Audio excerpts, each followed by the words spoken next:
Is there anything in your life that when you hold on to it too long, it starts to cause you some real trouble? We're going to think about that today. Now with devotions from Trinity. Oh no, we're not at Trinity Lutheran. We're in Chicago.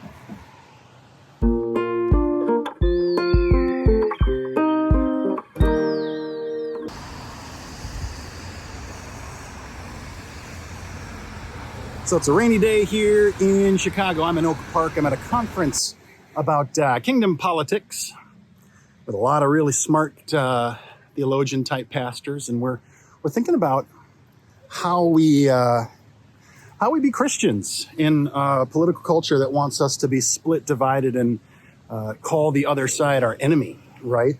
And we're called to love our enemies. And so I'm doing that work, but we are thinking this week.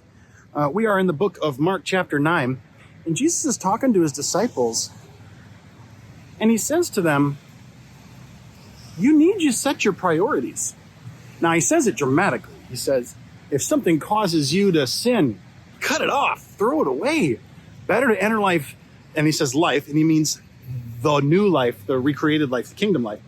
Better to enter the kingdom maimed and missing a hand than to not enter the kingdom. And that's a really interesting point. It's a dramatic way of telling it, but it causes me to ask the question, right? Like, what am I holding on to? What is it that I will put aside my values for, that I will act in ways that are not what I believe, that I will treat others in ways that are sinful, dangerous, evil?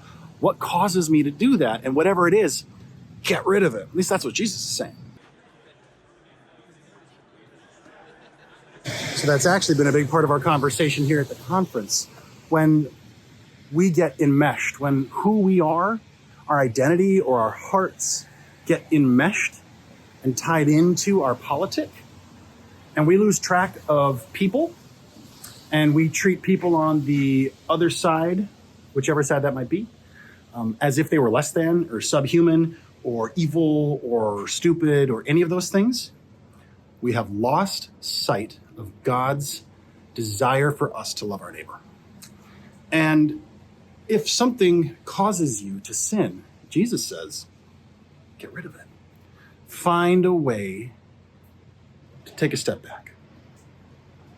That's your thought for today. Is there anything in your life that you're holding on to too tightly? How might you express love without control?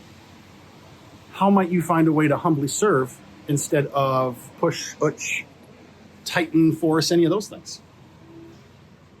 Tough stuff. I'm Pastor Chris, heading into the conference. From now at Devotions, not at Trinity, but in Chicago. We'll see you next time.